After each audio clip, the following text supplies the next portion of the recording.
성경 보겠습니다. 요한계시록 1장 9절에서부터 12절 다 같이 한 목소리를 읽겠습니다.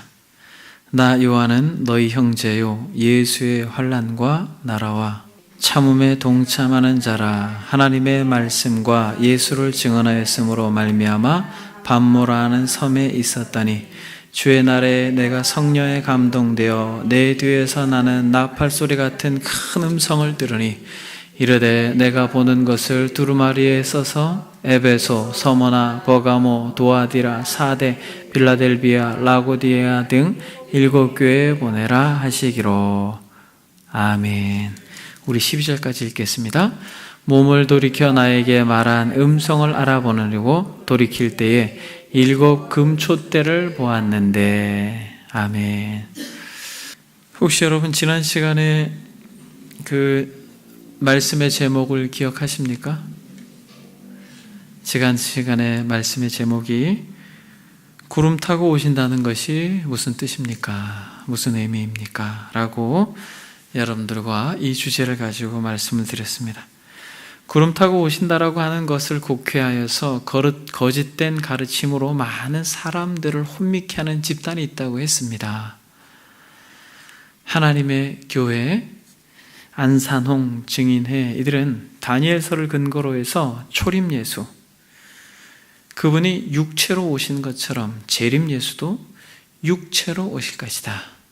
그래서 이미 오신 재림예수 안산홍, 그를 믿는 이들은 영생할 것이다. 그렇게 가르칩니다. 그러나 구름 타고 오신다라고 하는 것은 무슨 의미라고 말씀드렸습니까? 이것은 구름 타고 온다라는 것은 3가지 의미가 있는데, 첫 번째는 구름 타고 오신다라는 것은 하나님께서 능력 가운데 임하시는 현현을 나타낸다라고 말씀을 드렸습니다. 이것은 실제적인 구름의 현현일 수도 있다라고 그렇게 여러분들과 말씀을 나누었는데, 출애굽기에 보게 되면 지속적으로 하나님께서 이스라엘 백성들에게 현현할 때도 구름 가운데 임하신 것을 근거로 해서 여러분들에게 말씀을 드렸습니다. 그리고 구름은 모든 곳에서 볼 수 있는 것처럼 우리 주님께서 올라가신 그대로 모든 사람들에게 나타내 보이실 것에 대한 또 다른 표현이고, 또 구름 타고 오신다라고 하는 것은 역사를 시작하신 분이 알파와 오메가가 되심으로 역사를 마치시고 종결하시는 것의 의미로도 쓰여질 수 있다라고 여러분들과 함께 말씀을 나눴습니다. 요한은 오늘 이 구름 타고 오신다라고 하는 말씀에 이어서 9절부터 드디어 본론으로 들어가고 있습니다. 여러분, 요한계시록의 구조가 어떻게 된다고 말씀을 드렸습니까? 서론, 본론, 결론. 본론에는 몇 개의 환상이 있다? 4가지 환상이 있다. 이것은 그런데 이 4가지 환상으로 구분해서 이 본론을 이해하는 것은 어떤 단어 때문이다? 혹시 기억하십니까? 어떤 단어로 인해서 이렇게 많은 학자들이 이 본론을 4가지로 구분하는데, 무엇이냐면 성령 안에서 라고 하는 이 단어다라고 여러분들에게 말씀을 드렸습니다. 오늘 본문에 보니까 그 단어가 있습니다. 몇 절에 있습니까? 10절에 주의 날에 내가 성령에 감동되어 내 뒤에서 나는 나팔 소리 같은 큰 음성을 들으니 라고 말할 때, 여기서 성령에 감동되어, 바로 이 단어가 성령 안에서 라고 하는 의미다, 이렇게 여러분들에게 말씀을 드렸습니다. 그러면서 오늘부터 이 첫 번째 환상이 시작됩니다. 저는 이 첫 번째 환상의 구조가 어떻게 되는지, 그리고 이 구조 속에서 가장 먼저 이 서신을 쓰고 있는 요한의 배경이 어떤지만을 여러분들과 살펴보기를 원합니다. 여러분, 이 첫 번째 환상의 구조가 어떻게 됩니까? 이 첫 번째 환상은 그러면 어디까지입니까? 첫 번째 환상은 3장 22절까지입니다.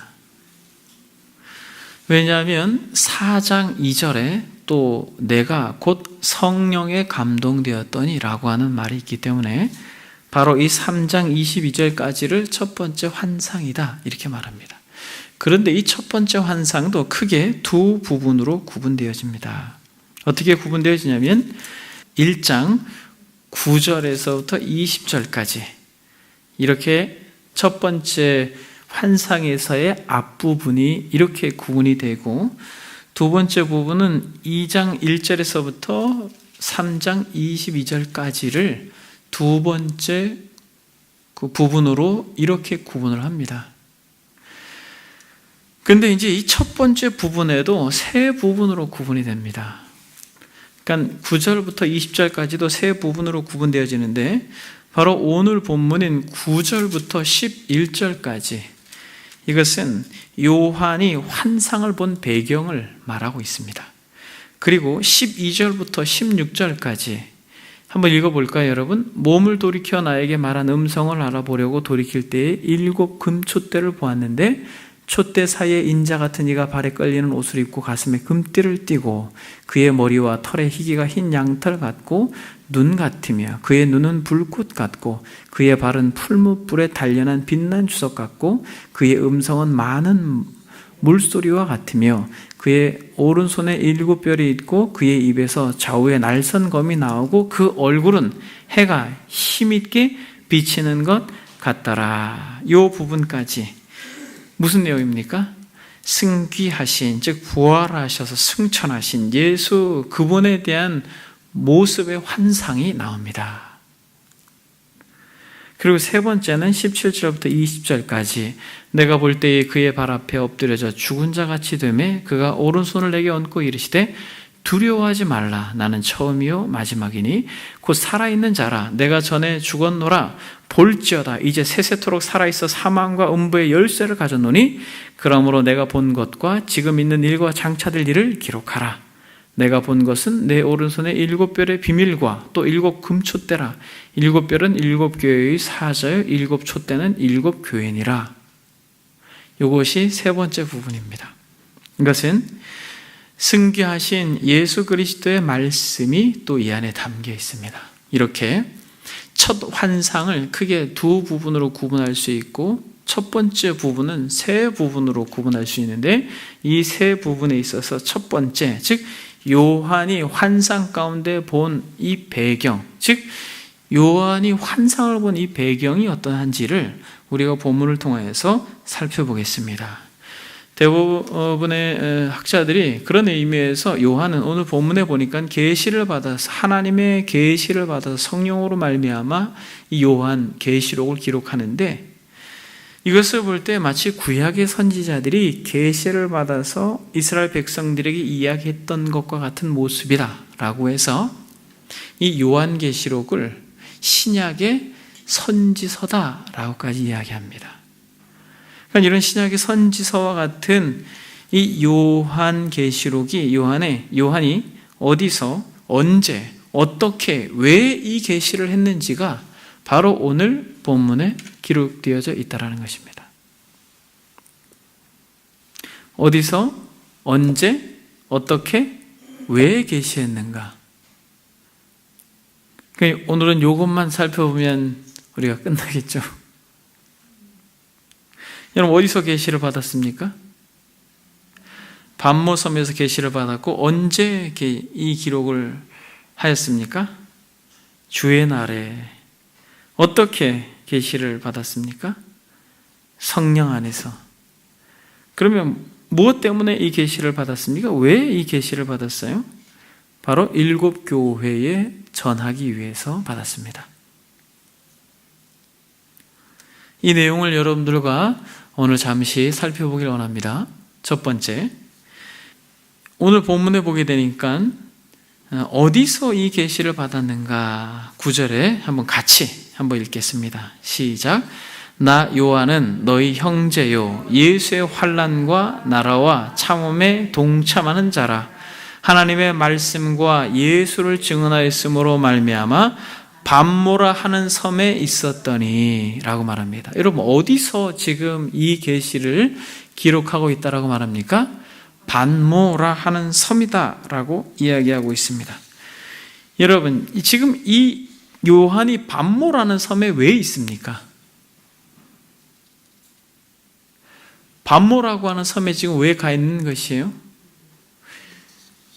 나 요한은 너희 형제요 예수의 환난과 나라와 참음에 동참하는 자라. 하나님의 말씀과 예수를 증언하였으므로 이렇게 말합니다. 즉 다시 말하면 하나님의 말씀 그리고 예수가 그리스도다라고 하는 것을 이 증언하였는데 이것 때문에 지금 반모라고 하는 섬에 가 있다라는 것입니다. 그러니까 지금 고난 한복판에 있는 것이죠. 요한이. 그래서 요한은 이렇게 당당하게 말할 수 있는 것입니다. 뭐라고 말하냐면 나 요한은 너희 형제다 이렇게 말할 수 있다는 것이에요. 누구의 형제라는 것이에요? 예수 그리스도로 인하여서 환난받고 예수 그리스도로 인해서 그 나라 하나님의 나라로 인해서 고난받고 그것으로 인해 참고 고통당하는 바로 너희들의 나 요한은 형제다 이렇게 이야기하는 것입니다. 그래서 나는 하나님의 말씀과 예수 그분을 증거하는 것으로 인하여서 지금 반모라고 하는 섬에 있다라고 말하는 것입니다. 그러니까 여러분 이 반모라고 하는 섬에 지금 왜 가 있는가? 요한이 예수 그리스도 때문에 이곳으로 유배되어서 고통받고 있는 상황입니다. 이 반모라고 하는 섬은 에베소 남서쪽 90km에 있는 에게해에 있습니다. 아주 작은 섬입니다. 남북의 길이가 한 16km 정도밖에 안 돼요. 동서의 길이는 한 9km 정도. 그러니까 둘레로 보게 되면 50km가 조금 넘는 정도밖에 안 되는 그런 작은 섬에 유배되어 있습니다. 그래서 로마 제국 당시에는 반모 섬의 어떤 목적은 종교범 또 정치범 이런 사람들을 귀양살이 보내는 유배지였다라고 역사가들이 이야기를 합니다. 그래서 로마 황제의 숭배를 거부했던 그리스도인들은 반국가 또 반사회적인 집단으로 매도당함으로 그렇게 그곳에서 고통받게 하고 그렇게 남은 생을 살게 했다라고 합니다. 그러나 요한은 이 반모 섬에서 생을 마감하지 않고 다시 에베소로 와서 그렇게 삶을 살았습니다. 매튜 헨리라고 하는 목사님은 이 부분을 이렇게 서술합니다. 요한은 그 당시에 진실한 그리스도인들 가운데 남은 자였다. 그는 그리스도를 믿고 충성하는 것 때문에 유배를 당하거나 감옥에 갇힌 자였을 것이다. 요한은 사도였을지라도 그 남은 자들의 형제이기도 했다. 요한은 교회 안에서의 자신의 권위보다는 교회에 대한 자신의 관계를 더 중요시 여기고 귀하게 여겼던 것이다. 가룟 유다가 한 사람의 사도일런지 몰라도 하나님의 가족에 속한 한 사람의 형제는 아니었다. 여러분 이게 무슨 말인지 이해가 되세요? 가룟 유다가 사도였죠. 그런데 그가 사도였을지는 몰라도 하나님의 가족에 속한 한 사람 그 형제는 아니었다라는 거예요. 근데 여러분 요한은 뭐라고 말해요? 나 요한은 너의 형제라고 말한다는 거예요. 요한은 그들의 동료이기도 했다. 하나님의 자녀들은 서로 교제를 나누고 모이기를 좋아해야 한다. 요한은 주의 형제들이 환난을 당할 때 같이 동참한 그들의 동료였다. 하나님의 종들이 박해를 받게 되면 그들은 절대 혼자 고통을 당하지 않았다. 늘 그 시련과 고난들에는 동참하는 다른 형제들이 있었다. 요한은 고난뿐 아니라 인내에 있어서도 그들의 동료였다. 요한은 고난의 상황과 형편들에서 형제들과 고난을 함께 나누었을 뿐만 아니라 고난의 은혜들에서도 함께 나누는 동참자였다. 우리가 성도인 인내를 가지고 있다면 형제들의 고난과 시련을 함께 나누길 꺼려하거나 주저해서는 절대로 안 되는 것이다. 매튜 헨리 목사님이 뭘 의미하는지 아세요? 지금 이 소아시아에 예수 그분으로 인하여 고난받고 죽어가는 그 한복판에서 요한은 사도로서 권위를 가지고 있었지만 그가 그들과 다른 사람이 아니라 동일하게 그들의 형제요 고난받는 자였다라는 것입니다. 이것은 저와 여러분들에게도 동일하게 적용되어야 할 것입니다. 우리도 형제라는 것이에요. 요한처럼 나 요한은 너희 형제요 예수의 환난과 나라와 참음에 동참하는 자다라고 말하면서 하나님의 말씀과 예수를 증언하였다라고 말합니다. 즉 저와 여러분들도 예수 그리스도로 인하여 환난받고 그의 나라와 또 그 나라를 위해서 고난을 참고 인내해낸 역사 속에서 수많은 순교자들의 반열 가운데 같은 형제로 있다는 것을 알아야 할 것입니다. 현대교회가 너무 안락하고 편안한 시대를 살고 있기 때문에 이 형제라고 하는 이 말에 대한 이해를 알지 못합니다. 그러나 저와 여러분들이 기독교 역사의 전 그 문맥과 흐름 속에서 같이 고난받는 요한과 같은 형제라고 하는 것입니다. 만약 저와 여러분들이 이 형제의 반열에서 이탈되어진다면 우리는 가룟 유다와 같은 존재라는 것이에요. 사도라고 하는 칭함을 받았고 예수님을 따라다녔지만, 예수님의 제자라는 칭함을 받았지만 그는 형제가 아니었다라고 매튜 헤니 목사님은 그렇게 이야기합니다. 당시에 나라와 참음에 동참한 사람들, 역사가들은 그들이 얼마나 고통당했는지를 너무나도 잘 기술합니다. 당시 받았던 성도들의 고난에 대해서 잠시 우리가 생각해 보면, 원형 경기장에서 맹수에게 찢기는 것, 이것은 여러분 많이 들었죠? 그리고 화형을 당하거나 새꼬챙이에 찔리거나 하는 것들은 우리가 많이 들어서 압니다. 어떤 사람은 짐승의 가죽을 뒤집어 씌우고 물을 뿌려서 그것을 그 몸에 달라붙게 한 다음에 짐승에게 던지는 그러한 추태를, 또 그런 고문을 가하기도 했습니다. 또 어떨 때는 예수 믿는 사람들이 모여있는 그 마을을 그냥 통째로 불살라서 모두 불태워 죽이기도 했습니다. 그리고 그리스도인들은 그들의 혀가 뽑혔고 그들의 모든 사지가 뽑히는 일들을 당했다는 것입니다. 몸이 갈갈이 찢겨지며 다리가 잘리는 고문뿐만 아니라 쇳물을 녹여서 머리에다가도 붓고 몸에다가도 붓고 다리에다가도 붓는, 또 여기서 더 지나치게 큰 쇠 다라에다 쇳물을 끓이면서 거기다가 사람을 집어넣기도 했다고 합니다. 목을 매달아 죽이는 것뿐만 아니라 처형하기 전에 마치 주님처럼 채찍으로 온통 물과 피를 다 쏟아지게 하고 그렇게 처참하게 죽이기까지 했다고 합니다. 여기서 나 요한은 너희 형제요 라고 말할 때, 여러분, 이 신앙 공동체에서 구약이 말하는 민족 공동체에서 우리는 더 견고한, 혈통 공동체에서 더 견고한 공동체로 우리는 연합되어져 있는 것입니다. 우리는 예수 그리스도를 믿는 믿음으로 하나 된 공동체다라고 하는 것을 우리는 잊어서는 안 되는 것입니다.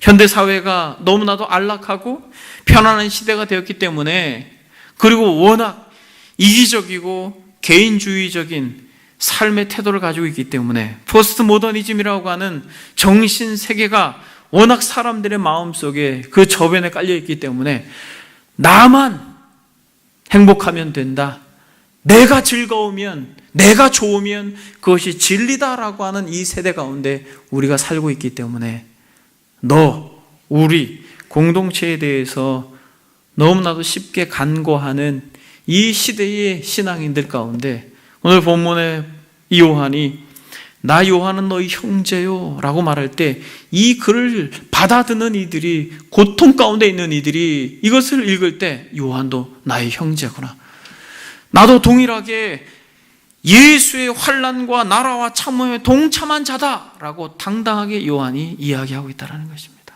여러분들은 나 누구는 너희의 형제요, 역사 속에 예수 그리스도로 인하여 고난받는 그들을 향하여서 여러분들도 그렇게 이야기할 수 있습니까? 저와 여러분들이 이 요한의 고백처럼 나 요한은 너희 형제요, 예수의 환난과 나라와 참음에 동참한 자라고 말할 수 있는 그러한 마음의 태도가 있기를 소망합니다.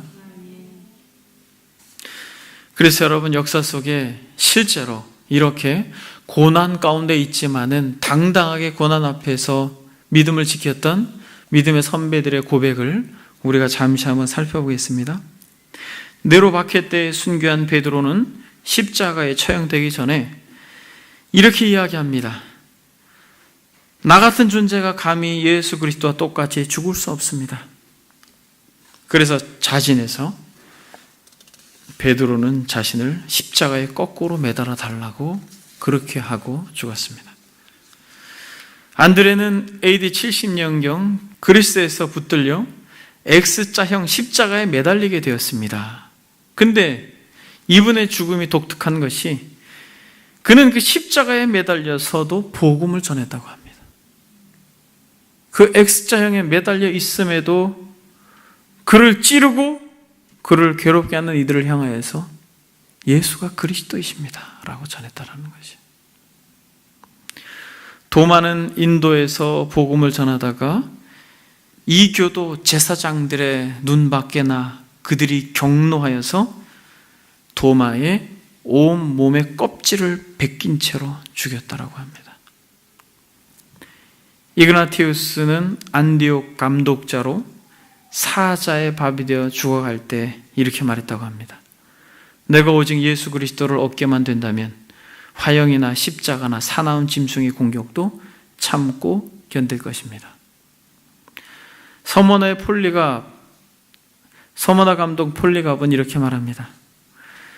정말 그를 귀하게 여겨서 살려줄 것을 말하면서 한 번만 부인하라 라고 말할 때 나는 86년 동안 그분을 섬겨왔는데 그동안 그분은 한 번도 나를 부당하게 대우하신 적이 없었습니다 라고 말하면서 기꺼이 화형에 당했다고 그 역사가들이 전하고, 동방교부 저스틴 마터는 투기장에서 찢겨 죽으면서 우리 주 예수 그리스도를 위해 고문을 당하는 것보다 더 귀중한 일이 없습니다 라고 이야기했습니다. 원형 경기장의 어떠한 노인은 나의 예수님은 나를 위해 죽었어. 그러므로 나는 그를 위해 기꺼이 나의 목숨을 바치겠어 라고 이야기했답니다. 제롬은 화형당하는 중에 이렇게 외쳤답니다. 이 영혼을 그리스도 당신께 드립니다. 단두대에서 한 귀족은 내 마음을 조사해 보십시오. 그리스도를 향한 사랑밖에 찾을 수 없을 것입니다. 사랑하는 여러분,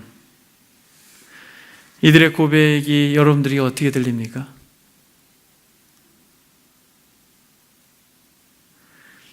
저와 여러분들을 대신하여 십자가에 못 박혀 죽으신 예수 그리스도를 우리가 진실로 믿고 그분이 역사의 주인이고 알파와 오메가가 되시고 반드시 오셔서 많은 사람들 앞에 자신을 시인한 이를 하나님 앞에서도 시인할 것을 약속한 그분께서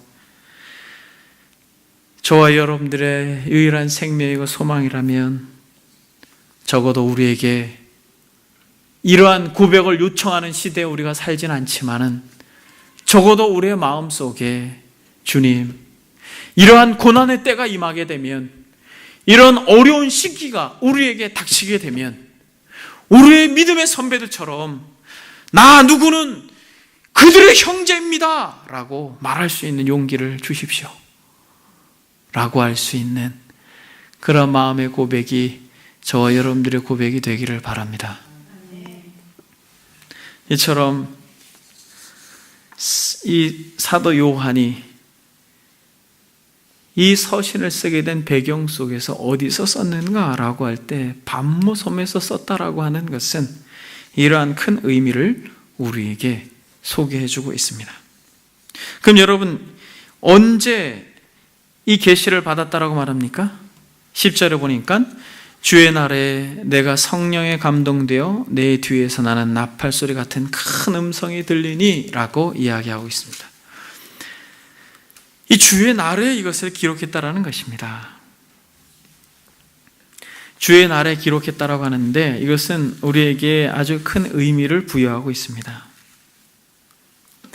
주의 날이라고 하는 것은 바로 주님의 날입니다.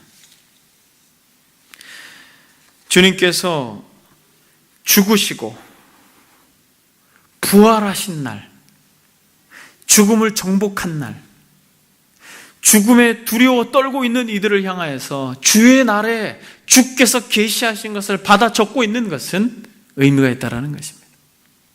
이것을 받아 읽는 이들은 무엇에 대한 두려움으로 그들의 마음이 떨리고 있는 것입니까? 죽음에 대하여 그들의 마음이 떨리고 있지만은 이것을 기록한 날은 바로 죽음을 정복한 날, 주의 날, 주님께서 부활하셔서 두려워 떠는 제자들에게 찾아와서 그들의 믿음 없음을 회복시키신 날, 예수께서 부활하셨을 때 여러분 참 아이러니하게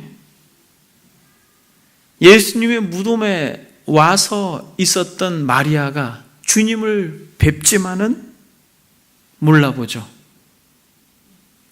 그리고 엠마오로 가던 그 실망한 그 제자랑 같이 주님이 그 길을 가지만 한참 동안 대화를 하지만 여러분 그들은 주님을 몰라봅니다.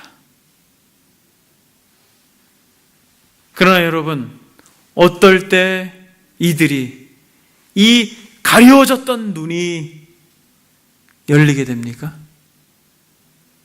놀라운 것은 주의 음성을 듣고 주께서 성경을 풀어내실 때 이들은 마음이 뜨거워지고 귀가 열리고 눈이 열리는 것입니다. 어떤 사람이 저에게 질문을 했어요. 멀리 있는 분이, 목사님 어떻게 이들이 주님을 앞에 두고도 주님을 몰라봤을까요? 여러분 이런 궁금증을 가져본 적이 없으세요?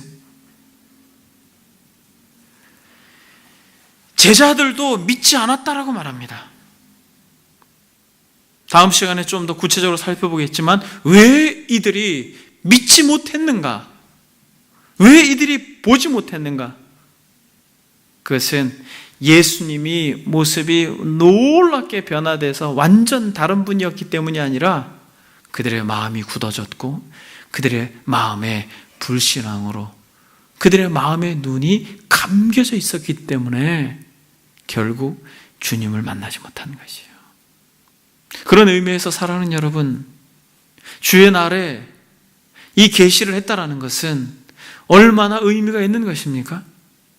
지치고 힘든 세대를 향하여서 이 계시를 주실 때 부활의 능력으로 그들의 마음에 굳어있는 마음에 다시 한번 생기를 불어넣기 위하여서 주의 날에 기록하였음을 믿습니다. 마가복음 16장 9절에 보면 예수께서 안식 후 첫날 이른 아침에 살아난 후 전에 7 귀신을 쫓아내어 주신 막달라 마리아에게 먼저 보이시고, 그리고 요한복음 20장 19절에 보니까 이날 곧 안식 후 첫날 저녁 때 제자들이 유대인을 두려워하여 모인 곳에 문들을 닫았더니 예수께서 오사 가운데서 이르시되 너희에게 평강이 있을지어다. 죽음 앞에 울고 있는 여인, 죽음 앞에 두려워 떨고 있는 제자들을 찾아가서 평강을, 샬롬을 말하고 있는 이 주께서 여전히 두려워하는 이들을 향하여 공포 가운데 죽음 앞에 두려워 떨고 있는 이들을 향하여서 계시하심으로 새 희망과 용기를 주고 있다는 것이에요. 그래서 여러분 이후에 초대교회 성도들은 안식 후 첫날 그 주일에 모여서 뭘 드렸습니까? 예배를 드리고 하나님을 섬겼습니다. 그래서 사도행전 20장 7절을 보니까 그 주간의 첫날에 우리가 떡을 떼려 하여 모였더니 바울이 이튿날 떠나고자 하여 그들에게 강론할세 말을 밤중까지 계속하며, 바울이 이 복음에 대한 열정이 대단했던 것 같아요. 떡을 떼기 위해서 첫날, 그러니까 주일에 모였는데 떠나기 전에 사도 바울이 밤중까지 강론했다라고 이야기합니다. 사랑하는 여러분, 이 주일에 대해서도 또 민감한 이단들이 있습니다. 어디죠, 여러분? 제7 안식일 예수 재림교회. 여러분, 제7 안식일 예수 재림교회의 안식교도 이 주일에 대해서 굉장히 민감합니다. 근데 여러분, 이 안식교만 민감한 게 아니라 어디도 민감합니까? 안산홍 증인의 하나님의 교회도 이 안식일에 대해서 상당히 민감합니다. 왜냐하면 이 안식교가 하나님의 교회의 모태예요. 미국에서 이 생긴 윌리엄 밀러에 의해서 1840년대에 미국 뉴욕주 북부에서 설립된 이 안식교가 결국에는 이 하나님의 교회의 모태가 됩니다. 이들의 주장은 토요일을 안식일로 지켜야 된다는 거예요. 반드시. 그래야지 무엇이 있다? 그래야지 구원이 있답니다. 그러니까 안식일을 지켜야지만, 안식일을 준수해야지만 구원을 받을 수 있고 이 율법 준수에 따라서 구원이 결정된다, 그렇게 말합니다. 그러면서 이들이 주장하는 것이 그리스도인들은 다 누구를 숭배한다라고 말합니까? 지금? 누구를 숭배한다라고 말해요? 태양신을 숭배한다는 이야기를 여러분 들어보셨어요? 그리스도인들은 다 태양신을 숭배하고 있어서 그들이 잘못됐다 그러면서 계속해서 안식일을 주장하는데, 당시에 콘스탄틴 황제에 의해서 기독교가 공인되면서 실제 태양신을 숭배하고 있었던 이 일요일에 예배를 드리게 된 것이죠. 이것이 맞물려지는 것입니다. 그러니까 여러분, 그래서 일요일이 영어로 뭐예요? Sunday. 그래서 여러분, 이 로마 시대에 신들이 너무너무 많았죠. 그래서 그리스 로마 신화에 보게 되면은 마치 정말 많은 신들이 등장을 합니다.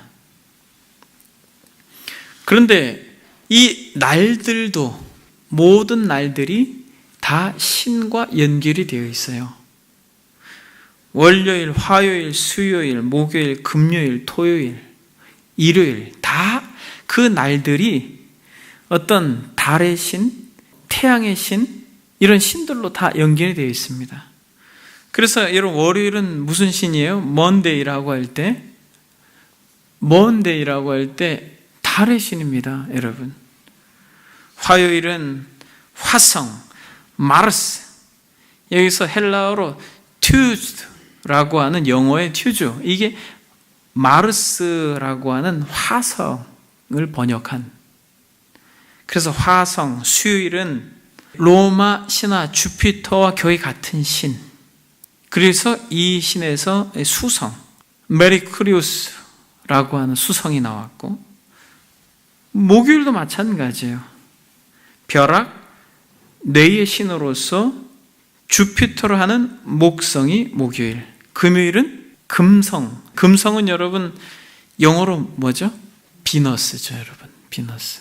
그러니까 그 날들이 다 신을 이야기하는 것이에요, 그 로마 당시에. 또 토요일 같은 경우는 토성, 크로노스로 신을 대지의 신으로서 상징합니다. 토성. 그러니까 당시에 이 로마의 배경 속에서 월, 화, 수, 목, 금, 토, 일 다 신이었어요.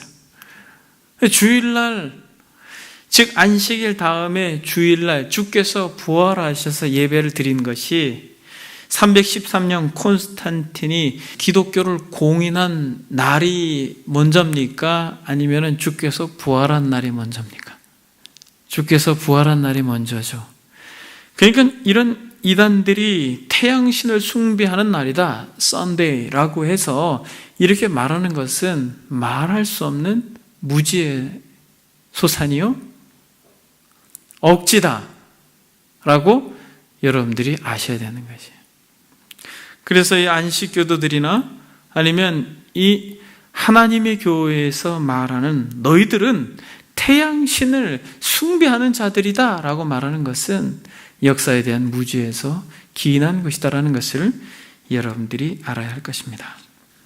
변증가 저스틴 마터는 그리스도인들의 예배가 일요일에 지켜졌다는 것을 보여주는 것이지 로마의 태양신과 연관시켜서 이 일요일, 즉 주일을 생각해서는 안 된다라고 이야기하고, 개혁신학자 칼빈의 주장 역시도 영적인 준수일로서 주일을 지키는 것이 성경적으로 아주 옳다, 이렇게 이야기합니다.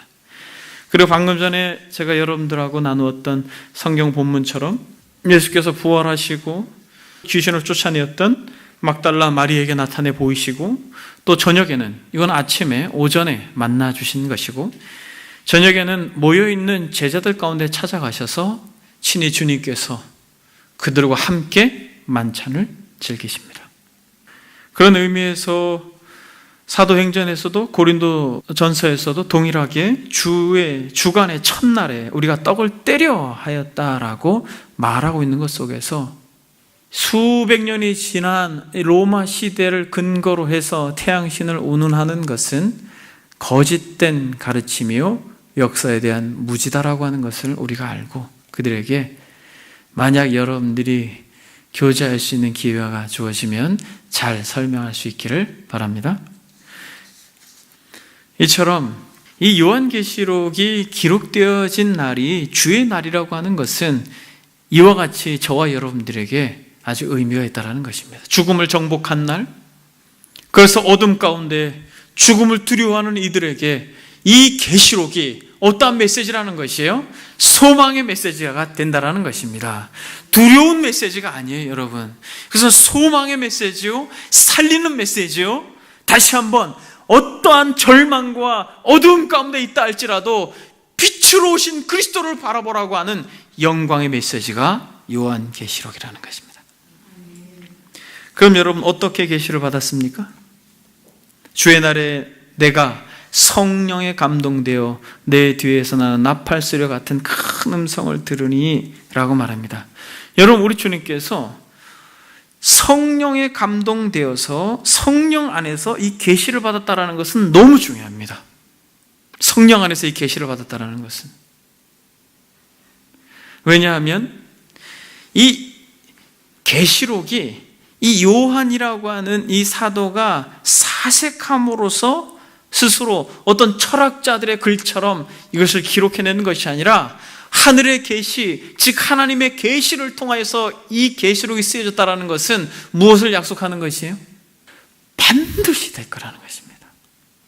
예수 그리스도의 계시라, 이는 하나님이 그에게 주사 반드시 속히 일어날 일을 그 종들에게 보이시려고 라고 약속하고 있는 것입니다.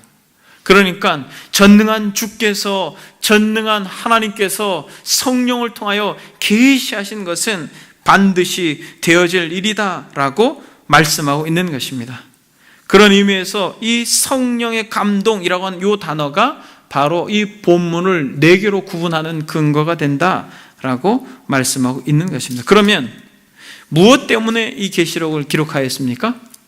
11절 같이 한번 읽겠습니다. 시작. 이르시되 내가 보는 것을 두루마리에 써서 에베소, 서머나, 버가모, 두아디라, 사데, 빌라델비아, 라오디게아 등 7교회에 보내라 하시기로.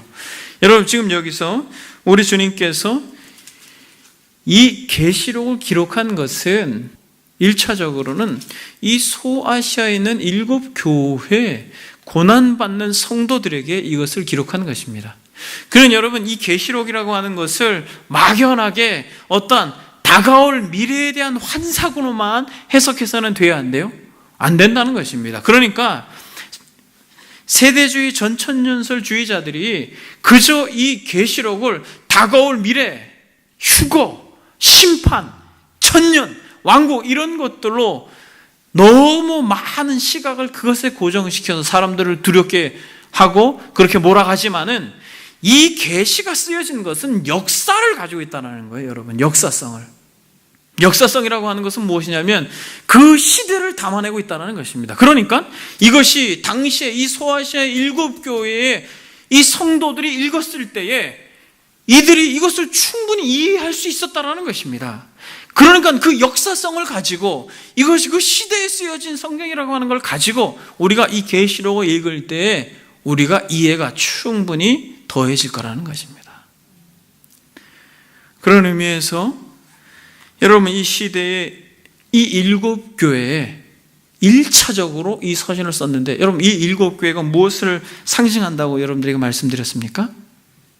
일곱이라고 하는 숫자에 이 포함되어져 있는 이 교회는 완전수라고 했죠. 그러니까 이 일곱이라고 하는 이 일곱 교회는 단순히 이 소아시아에 있는 일곱 교회로 제한하지 않고 역사 속에서 오고 오는 모든 교회를 통칭해서 이 교회를 칭한다, 이렇게 말합니다. 그러니까 여기서 이 요한계시록을 받아야 하는 대상, 이 요한이 이 주의 날에 그 고난 가운데에서 같이 기록한 이 요한계시록을 받아야 하는 교회가 어디입니까?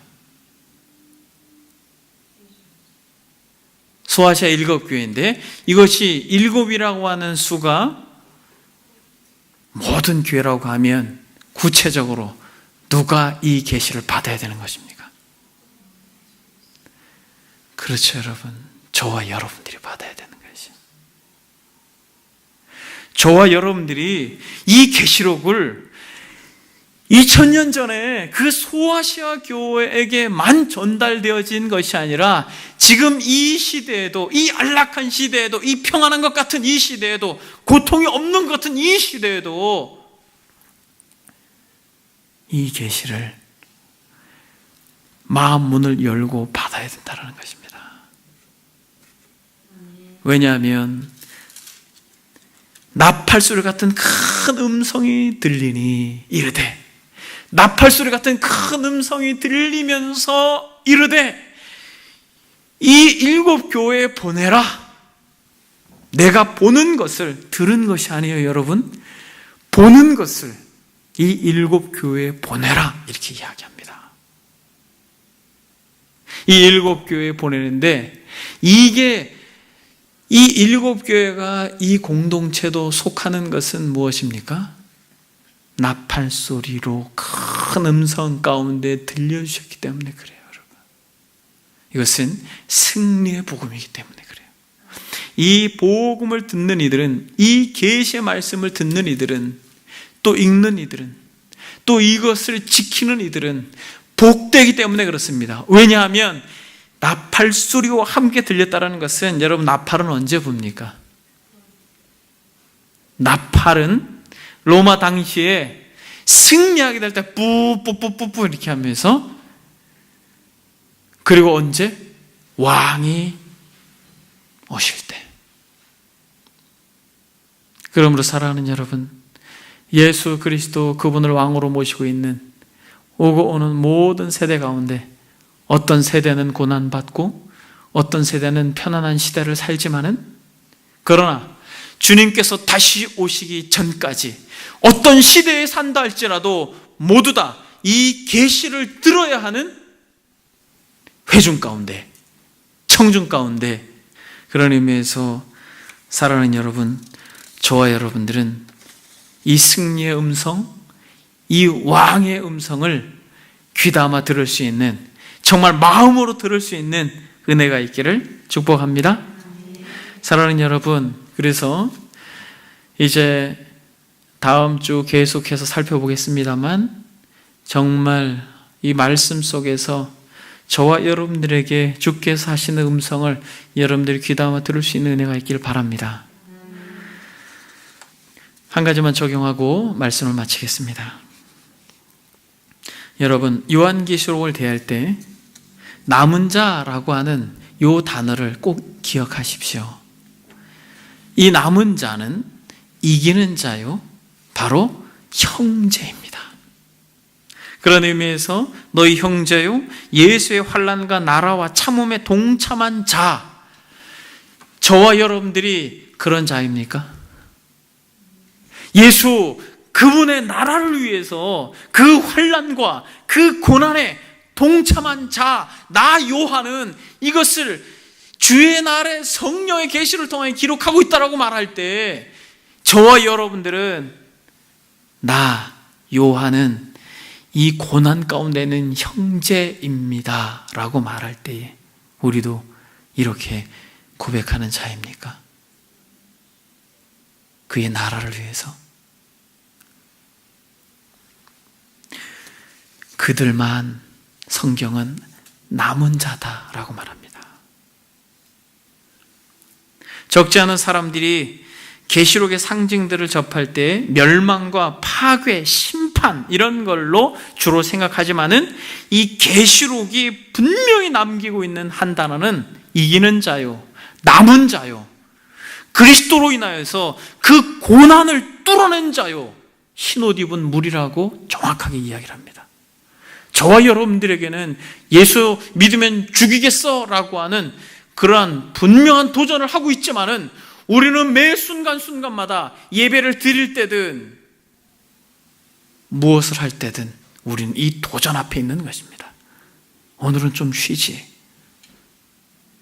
그러나 사랑하는 여러분, 우리는 이 남은 자라고 하는 이 마음의 태도를 가지고 이 계시록을 대할 수 있기를 원합니다. 계시록은 묵시와 예언, 서신 등 여러 유형으로 쓰여 있는 혼성 문서인데 이 혼성 문서에서 결국 묵시 문학으로 상징성을 강하게 띠고 있는 이 이미지에서 강조하고 있는 중요한 한 가지는 이 묵시 문학은 고난 가운데 쓰여진 문학을 의미합니다. 내용 속에서 가장 중요한 것은 끝까지 어떠한 이유에서라도 남은 자, 그가 새 하늘과 새 땅의 영광스러운 은혜를 누릴 것이다 라고 약속하고 있다는 것입니다. 이게 계시록에서 말하고 있는 중요한 메시지입니다. 말씀을 정리합니다.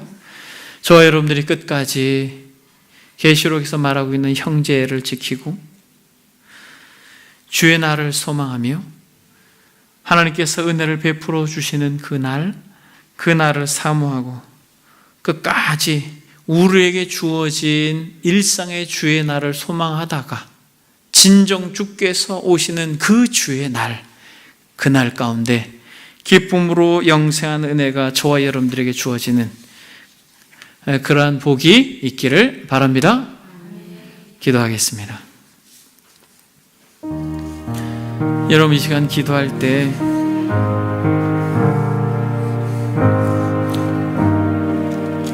요한이 나 요한은 너희 형제요 예수의 환난과 나라와 참음에 동참한 자다 라고 말한 이 음성을 듣고 우리가 너무 편안하고 안락한 시대에 우리가 살고 있는데 주님, 우리에게도 정말 이러한 믿음을 주셔서 끝까지 예수와 그의 나라를 위하여 그 환난에 동참하는 자들이 되어지도록 은혜를 달라고 이 시간 다 같이 들은 말씀 생각하면서 하나님 앞에 기도하겠습니다. 기도합니다.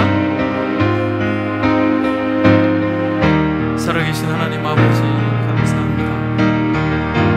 그리스도의 고난 가운데 하나님 우리가 동참한 자로 아버지 하나님, 우리가 너무나도 편안하고 안락한 시대를 우리가 살아가고 있지만 그럼에도 불구하고 끝까지 하나님 우리의 영혼을 지켜주시고